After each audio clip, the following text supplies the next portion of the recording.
Continuamos nuestro recorrido por el Evangelio de Marcos y nos acercamos a un capítulo importantísimo dentro de su relato. En esta sección vamos a analizar los versos del 1 al 21 del capítulo 8. Para ello vamos a centrarnos en 3 puntos. Una nueva provisión, un tiempo de repaso en los versos del 1 al 10, una oposición repetida, los fariseos fuera de tiempo, versos del 11 al 13, y una advertencia contra la incredulidad, un tiempo fuera para que los discípulos comprendan, versos del 14 al 21. Comencemos con el verso 1, una nueva provisión, un tiempo de repaso para los discípulos. Por esos días volvió a reunirse una gran multitud. Esto es ya una frase recurrente, ¿no es así? Ya sea por la fama en general o tal vez por el anuncio desobediente de la persona sorda recientemente sanada, el hecho de que las multitudes acudan a Jesús y se aglomeren a su alrededor parece casi protocolar en las introducciones que Marcos hace de cada escena. Pero su intención es que captemos esa intensidad, ese ajetreo prácticamente incesante en el ministerio del Señor. Él repite este tipo de comentarios porque precisamente desea mantener nuestro asombro en las circunstancias en las que el maestro enseña.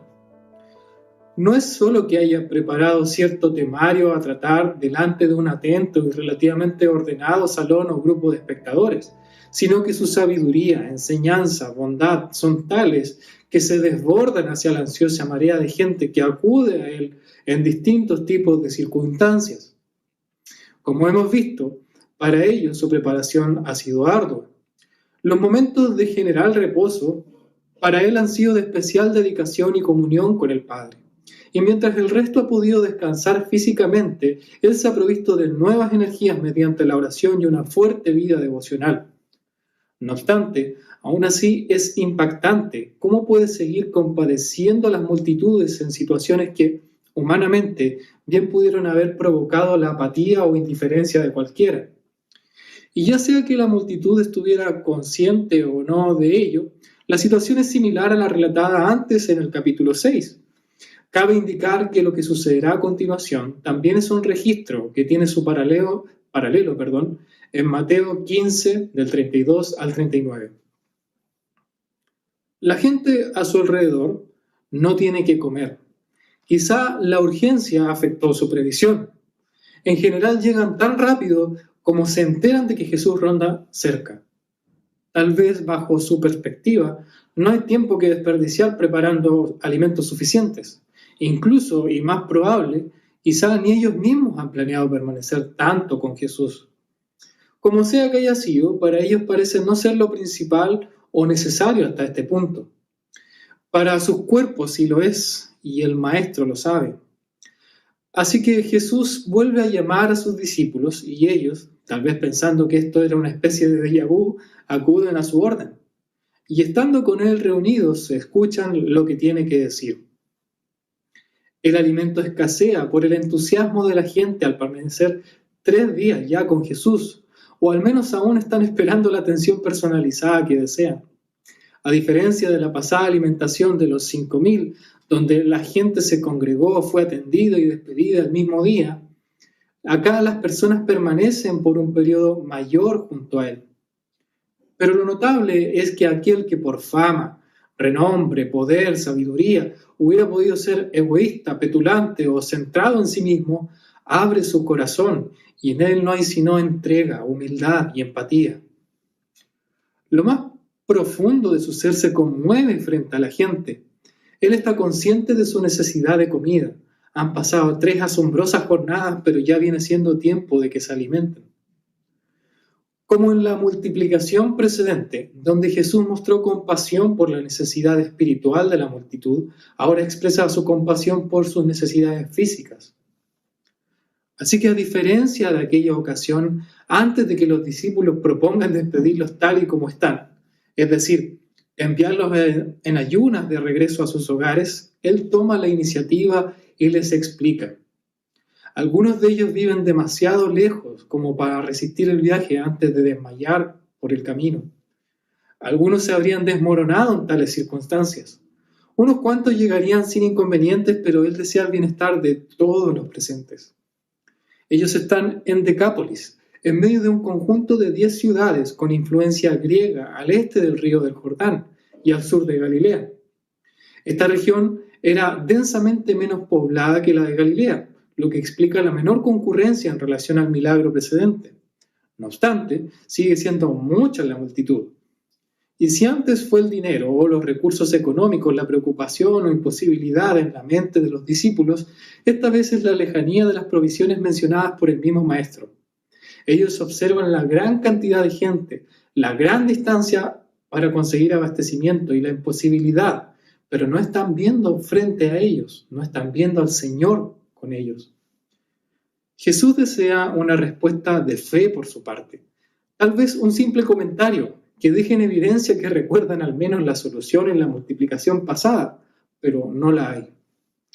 Así que el paciente maestro hace un repaso de la materia y repite el ejercicio. Les pregunta cuántos panes tienen a disposición y ellos responden 7. Nuevamente, él los hace partícipes de lo que está a punto de suceder. Desea que estén muy atentos y muy al tanto de lo que ocurrirá. Así que Jesús mismo ordena ahora a la multitud que se recueste en el suelo, tal y como lo harían las ovejas que descansan plácidamente. Toma los panes recolectados, agradece a Dios por ellos, los parte y los da a sus discípulos. Ellos han recibido a su vez la instrucción, saben lo que sigue y para qué les fue entregado lo que deben administrar. Ellos deben repartir, así que obedecen. Al parecer, ellos u otras personas se sintieron motivados a compartir también unos cuantos pescaditos. Por supuesto, el Señor no se niega a repetir el proceso ante la nueva ofrenda. Con un sentido de alabanza y elogio a Dios, bendice y manda a repartirla al igual que la anterior. Y esa inmensa cantidad de personas, aquellos que hace unos momentos no tenían lo necesario para subsistir por su cuenta y que se desvanecían de hambre, sumados los discípulos y el mismo Maestro comen. Son alimentados por el buen pastor, ellos simplemente reciben. Y no simplemente comen, sino que lo hacen hasta quedar satisfechos, enteramente saciados. La provisión ha sido más que suficiente. De los 7 panes iniciales han sobrado 7 canastas. Y a diferencia de las 12 canastas de la alimentación de los 5.000, estas no eran pequeñas o individuales. La palabra usada sugiere que eran de las del tipo en las que puede caber incluso una persona en ellas. Ahora, conforme a la costumbre censal, los 4.000 probablemente sean los varones representantes de cada familia involucrada en el suceso. Fácilmente esa cifra podría haber sido 4 veces mayor, vale decir unas 16.000 personas, lo que nos vuelve a recalcar lo sobrenatural del hecho. Y es que después de sucedido esto, que Jesús procede a despedir a la gente. Ahora que sabe que ha provisto para su sustento y que por ello resistirán el viaje de regreso a sus casas, es que les instruye marcharse. Así que nuevamente se reagrupa con los más cercanos, sus discípulos, con quienes además de comida comparte espacio, travesías y vida, y se disponen a subir a la barca para partir con dirección a la región de Dalmanuta. Esta región es solo mencionada aquí, en el Nuevo Testamento, y se desconoce su ubicación exacta, pero se presume que es un lugar cercano a Magdala o Magadán, mencionado en Mateo 15:39. Y así llegamos a esta sección, a una oposición repetida, los fariseos fuera de tiempo, versos del 11 al 13. Tan repentina como drástica, la llegada de los fariseos no parece tener ni preámbulo ni freno. Ellos ya se han opuesto públicamente al maestro. Nadie ignora que le odian y hasta ahora lo único secreto al respecto, por su parte, son las confabulaciones para matarlo. En sus mentes, su propia reputación les permite levantarse como una comisión evaluadora. Y aunque moralmente cuestionables, académicamente creen contar con las credenciales para un interrogatorio. Ellos no se perciben a sí mismos como necesitados, ni pretenden pedir algo que realmente les haga falta. Acá vemos un malicioso intento por llevar a cabo un debate del que pretenden salir victoriosos, quedar bien posicionados frente a la opinión pública, no por méritos propios, sino por desprestigio de otro, un miserable y viejo recurso político. Lo sorprendente es que tal vez, de sus pasadas experiencias con el maestro, Saben que moral y doctrinalmente su contraparte es intachable e impecable. Así que piden, quizá con tono imperativo, que en ese preciso instante y lugar se les dedique un especial espectáculo aéreo a modo de señal. Ellos han sido testigos de numerosos milagros. Probablemente se habrían enterado de la multiplicación de panes y pececillos que antecedió su encuentro con el Maestro. Y tal como antes el maná caía del cielo, ahora ellos quizá quieren que repita un milagro similar para ellos. Tienden su trampa. Están ansiosos y expectantes de cómo responde Jesús a su demanda. Tal como el diablo buscó tentar al Señor probando su poder y cuestionando su identidad, ellos lo ponen a prueba. De hecho, al principio, en el libro escrito por Marcos, la tentación en el desierto es rápida y suspensiva, de modo que esta escena parece indicarnos que ahora los fariseos continúan como agentes de tentación durante el ministerio de Jesús. Sin embargo, el Maestro conoce el estado de sus corazones. Desde el primer momento supo cuál era la disposición y espíritu que tenían frente a su persona y ministerio. Esto ha sido reafirmado con cada encuentro, cada cuestionamiento, demanda y actitud. Toma una bocanada de aire y en un acto de evidente aflicción y cansancio frente a quienes les han rechazado una y otra vez, da un profundo suspiro y les pone un alto. Esta gente incrédula no tiene ni la confianza, ni la posición, ni el poder, ni la moral, ni los derechos de pedir esa señal. Así que retóricamente pregunta en alta voz, tal como le fue hecha la demanda, ¿por qué pide esta gente una señal? Su respuesta es específicamente a este tipo de personas, aquellas que ya han tomado una postura opositora a su ministerio, pero aún así están empecinadas a obstaculizar fingiendo interés. Es una reprensión frente a su hipocresía y con ello también deja en claro que, tal como antes instruyó a sus discípulos, es en este tipo de instancias donde hay que sacudirse los pies. Es suficiente. Si se exponen a más y siguen negando la verdad, solo están acarreando más del juicio prometido para tales personas. Por tanto, seguro, y como una respuesta firme, pronuncia: ninguna señal se les concederá. Ellos no quieren confirmar su fe, quieren simplemente ponerlo a prueba con una actitud diabólica. Acto seguido, sigue su camino, les deja allí, tal vez reclamando o más probable sintiéndose victoriosos, pero a fin de cuentas, todos bajo juicio. Él vuelve a su habitual medio de transporte y junto con el grupo cercano de los suyos, ahora sí, marcha a la otra orilla, al noreste donde se localizaba Betsaida. Lo inferimos por el versículo 22 de este capítulo. Él se marcha con aquellos que mejor le conocen. Se va con aquellos que deberían tener una confianza y una noción más clara de quién es Él y qué ha venido a hacer. Ellos debían comprender la naturaleza de su carácter y ministerio, pero tristemente veremos que aún no han llegado a la plena certidumbre de estas cosas. Es así como llegamos a la tercera sección, una advertencia contra la incredulidad y el tiempo fuera para que los discípulos comprendan, versos 14 al 21. Al igual que la multitud de los 4.000, los discípulos tampoco estaban preparados logísticamente en cuanto a provisiones. Estando reunidos y a solas con el maestro, se habrán percatado que ninguno de ellos guardó de lo sobrante, o compró ni consiguió alimentos para el nuevo viaje. El constante tumulto de gente, los enfrentamientos, las obras de misericordia y los tiempos de enseñanza los tiene tan ocupados que no tuvieron mente para estar preocupados de estas cosas. El texto dice que simplemente se les olvidó que tenían que velar por el sostén colectivo del grupo. Solo tenían un pan.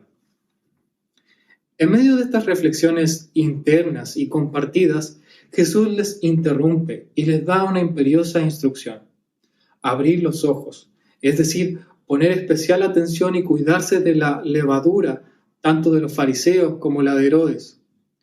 La levadura en sí misma es un elemento neutral y se tomaba como un ejemplo tanto para aspectos positivos, como el crecimiento del reino, o como símbolo de impureza expansiva, como en los rituales de ofrenda. El elemento común y por el cual se hace alusión a ella es la cualidad que tiene de propagarse. tiene la especial capacidad de extenderse y leudar toda la masa en breve periodo de tiempo. Así que este elemento no era desconocido, sino de uso común y aludido también en la legislación ritual nacional. Acá se hace referencia a un tipo de levadura específica, la de los fariseos y herodianos. Su referencia a los fariseos y Herodes tiene que ver con cuidarse del tipo de actitud incrédula que a ellos los caracterizaba. De acuerdo con Lucas 23:8, Herodes también esperaba de Jesús una señal a modo de mero espectáculo personal, una negación consciente y conveniente de la verdad, una determinación para rechazarla por orgullo o autopreservación, la tendencia simplemente a acomodarse a la posición o privilegios y no ceder frente a las demandas de la realidad. Los fariseos no quieren reconocer su error para no perder sus privilegios sociales y Herodes no quiso hacerlo para no perder sus licencias morales.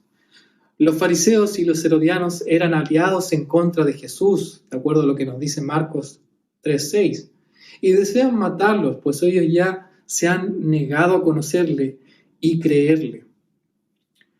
Pero al oír esto, en la mente de los discípulos solo existe lo concreto, el problema que no anticiparon.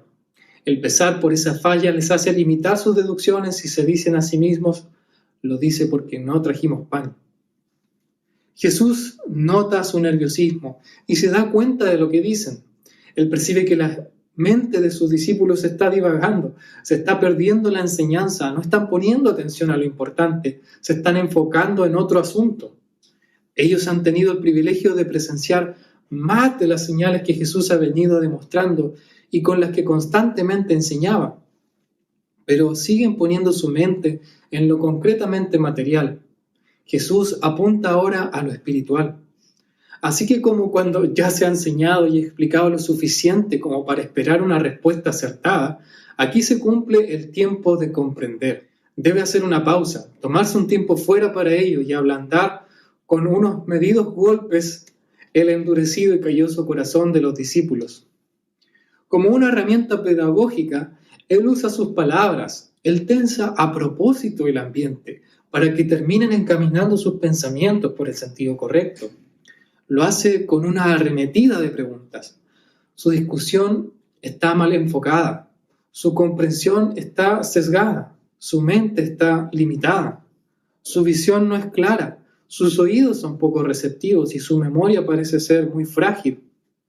Así que el maestro tiene que echar mano de repasar nuevamente sus enseñanzas. Él trae a reflexión las 2 veces en las que ya había demostrado su poder y ser digno de confianza, aún en situaciones sin aparente salida. Ellos observaron y fueron partícipes de estos eventos, distintos pero similares, testigos de tales prodigios, compañeros de viaje y ministerio en la obra del Maestro. Así que nuevamente les hace preguntas que esta vez pueden y deben responder. Él ya las ha hecho 6, pero 2 de las nuevas 3 preguntas ellos tienen que contestar. En ambas aciertan, ellos estuvieron ahí con él. Marcos resalta la ironía en la ceguera e incredulidad de los discípulos frente a una situación que podría haber sido resuelta con mayor facilidad que las anteriores. Así que la 9ª pregunta, tal como las primeras 6, tiene la intención de reenfocarlos nuevamente. Lo que desea que comprendan es importante. Esta leve incomodidad les salvará de consecuencias terribles si lo comprenden. Él los reprende por la razón y con el motivo correcto. Y aunque el relato de Mateo, en capítulo 16, verso 12, nos alivia al saber que los discípulos llegaron a comprender, Marcos lo deja con puntos suspensivos. Desea transmitirnos esa tensión al no proporcionarnos ese detalle. Como conclusiones, podemos extraer de este pasaje la ternura, misericordia y compasión del Señor por las multitudes, pero también su justicia frente a los opositores e incluso la seria preocupación por los suyos. Él puede empatizar con las necesidades humanas, pero también conoce los corazones de los que le buscan, los que se oponen a Él o los que le acompañan. Ni la actitud o los juicios de Dios son antojadizos. Los fariseos y Herodes miraban con desdén a la población, se preocupaban por sí mismos más que del resto. Jesús en constante se compadece tanto de su cuerpo como de su espíritu. Los fariseos demandaban una señal celestial como una excusa para su incredulidad. La señal que les será proporcionada será la misma resurrección de Jesús una vez que lo hayan conseguido matar, pero aún así ellos rehusarán creerla. De este texto también se desprende, como antes enseñó el Maestro, que ciertamente hay juicio para quienes le rechazan, y que haya una seria advertencia hacia los discípulos frente a esta actitud obstinada y la corrupción e incredulidad contagiosa que la provoca es una señal de ello. Por esto, Jesús se preocupa solemnemente de la comprensión de sus discípulos, quienes deben aprender de las experiencias o antecedentes pasados y tener fe. Jesús es compasivo y suficiente.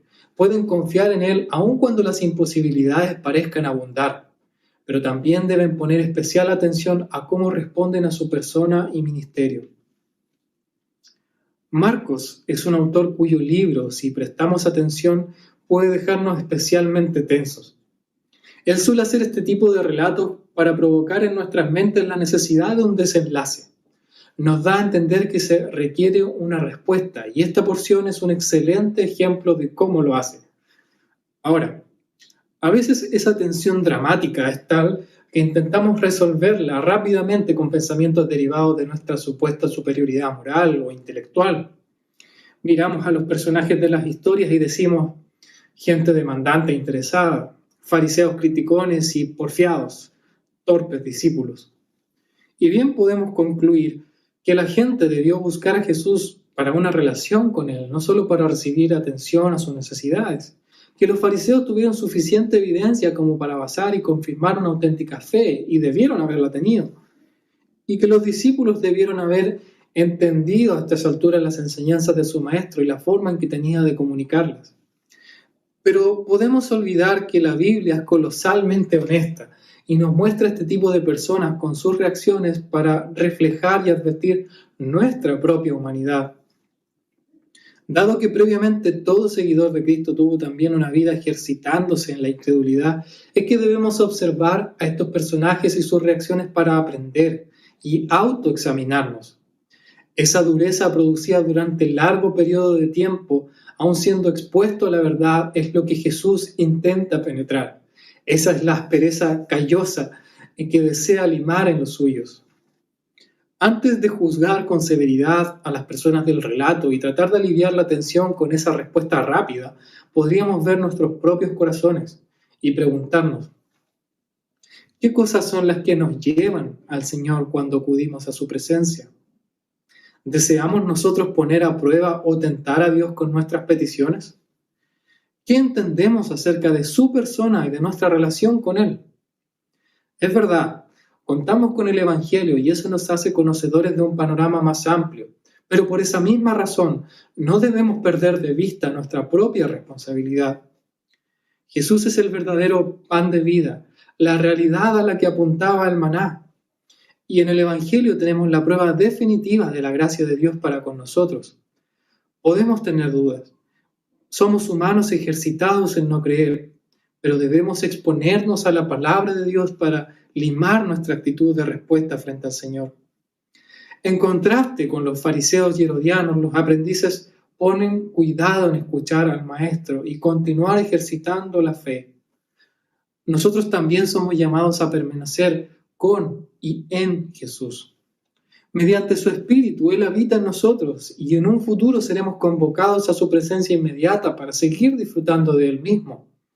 Hemos recibido el testimonio y señales registradas en las Escrituras del cumplimiento de las promesas de Dios. En la Biblia tenemos los antecedentes y principios suficientes como para llegar a obtener salvación mediante la fe y ser enteramente preparados para toda buena obra. No necesitamos señales extraordinarias para ello.